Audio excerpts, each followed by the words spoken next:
আহলে কোরআনকে চেনার উপায় হলো সর্বপ্রথম এরা ওলামায়ে কেরামের বিপক্ষে কথা বলে।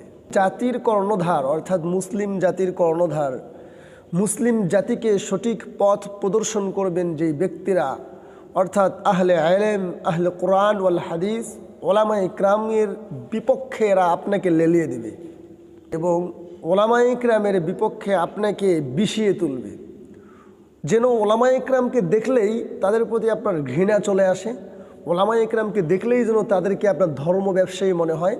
তো ওলামায়ে কেরামের বিপক্ষে আপনাকে যে বিষিয়ে তুলছে, এটা কিন্তু পুরো কোরআনে কারীমের বিপক্ষে তারা কাজটা করছে। কীরকম?